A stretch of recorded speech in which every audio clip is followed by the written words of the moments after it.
Hi, I am Dr. Kim Sage. I'm a licensed clinical psychologist. Welcome to my YouTube channel and to this video really about how our childhood and certain types of parenting, especially really complicated parenting, can be internalized as basically we talk to ourselves as we are either the best or the worst. And I would encourage you to check out yesterday's video around this concept of splitting, which is very common for narcissistic and borderline type parents who remained untreated, where they have a hard time holding any negative feelings. So they often split between idealizing someone, you're the best ever, and devaluing them, you're the worst ever. It's this projection of self onto others and onto themselves. And we as their children, without any other diagnoses ourselves, I just have noticed that we often do this to ourselves. And so I've heard patients with borderline type untreated parents or narcissistic parents say, well, I'm just not smart enough for that job, or, it is my fault, even though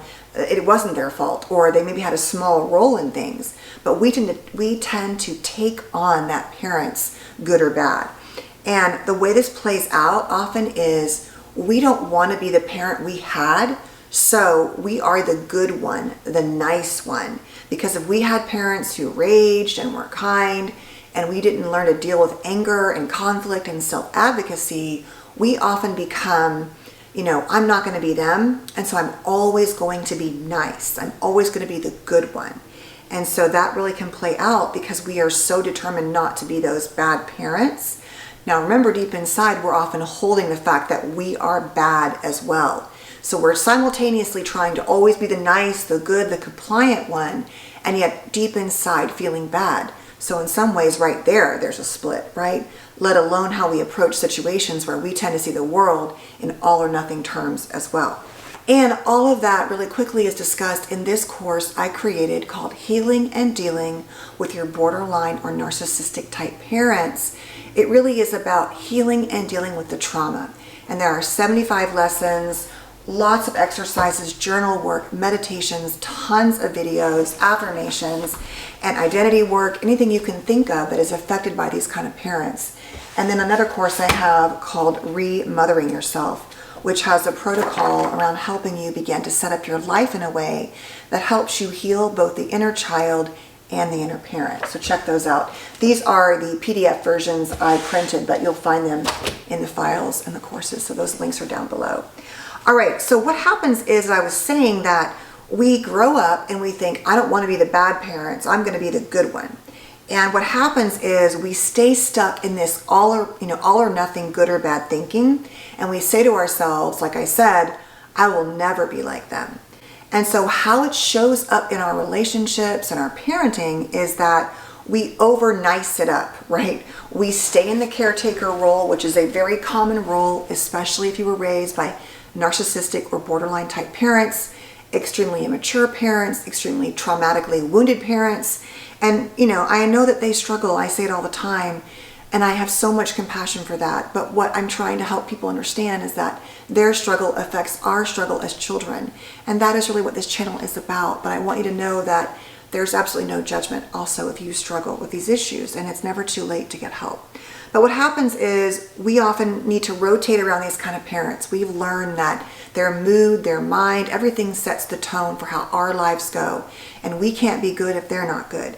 And we learn to take care of them, right? Whether it's reading their emotions and mind, being their emotional best friend, but we're like 9, or even teenagers. And so what happens is we grow up as these caretakers, and we don't want to be the bad one. And so what happens is we pick partners who are often, no surprise, subconsciously, though we swear up and down in the beginning they're not like our parents, they often are. And so what happens is that we feel like whenever they have any kind of emotions or act up, or if they really are like our parents, they're the bad ones and we're the good ones because we don't act and say and do all the things that our parents did. So we don't call names, we don't scream and yell. So we have to stay in the good one role because if we do anything that reflects our anger, our irritation, our boundaries, sometimes psychologically that makes us feel like we're being like our parents, and we don't want that. So what we do is we set up relationships where we're the good ones. And then whenever the partner or anybody else acts out, we feel like we can't honor that in ourselves, right? That's bad stuff. Any of those negative feelings are bad. And so we set ourselves up for perfectionism, resentment, chronic anxiety, mental health issues, physical health issues, and constant relational disappointment. Basically because we have to always take the high road and be the good one. The problem is we are holding and reinforcing conflicting messages, right? I am the good, nice one, as I said earlier, but I'm also always the bad one inside. It's always my fault.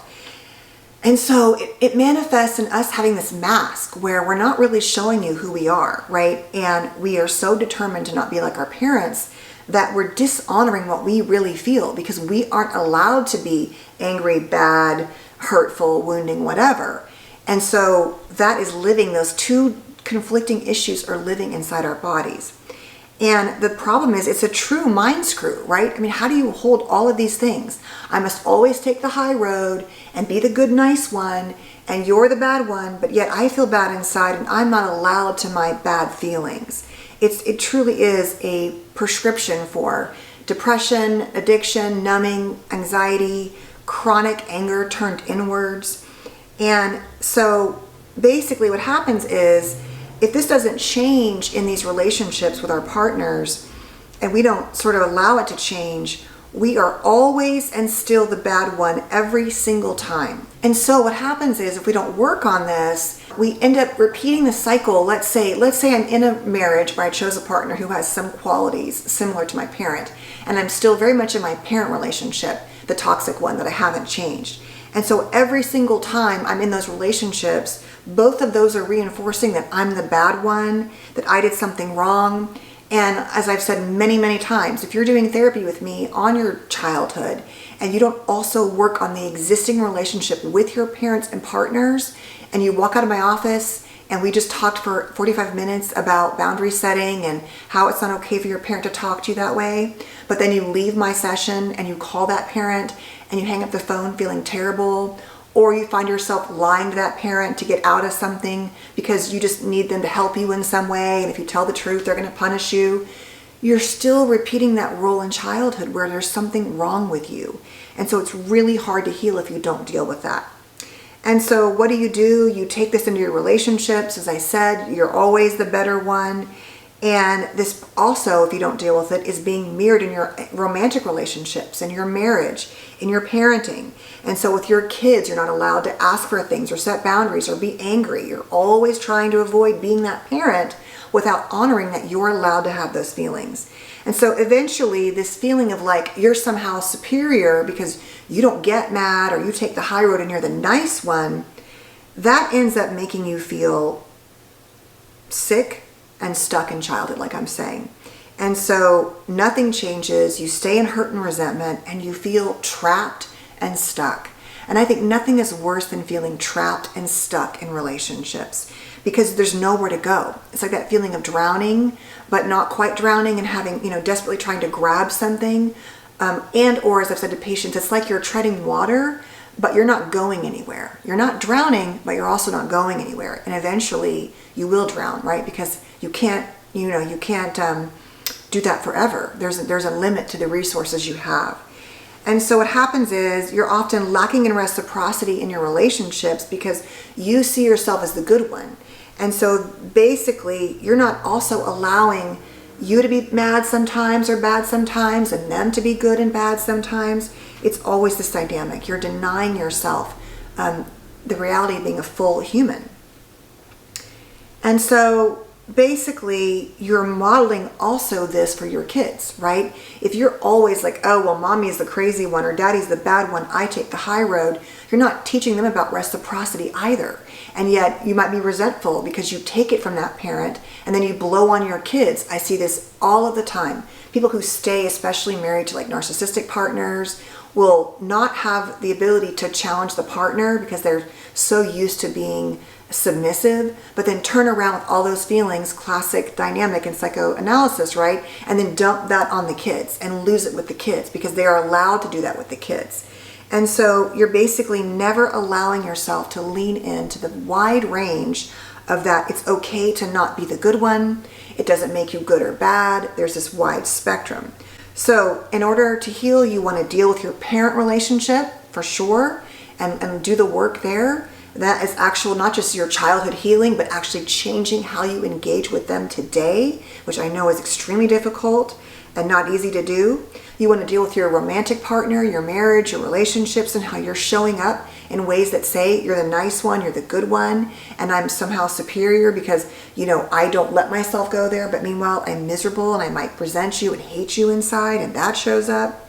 You want to go back to the idea of building a spectrum, that on the whole spectrum of good or bad or right or wrong, there is a beautiful rainbow of colors, right? This is good for Pride Month, but a different issue, right? But the idea is that there's a whole spectrum and range of human beauty that doesn't have to look like what you think it looks like. And that includes, I believe, everything about a person's existence in this world, right? From their thoughts, their beliefs, their identity, who they love, whatever they choose. That's what we're talking about here. And lastly, you go back to the idea of seeking reciprocity. That even though you didn't have reciprocity where it was give and take, in your childhood you had to be submissive or a mind and mood reader, that is not going to work in your adult relationships. That we need reciprocity. We need to be seen, we need to see, right? We need to hear, we need to be heard. It's a back and forth process, and it's not easy to do, I know.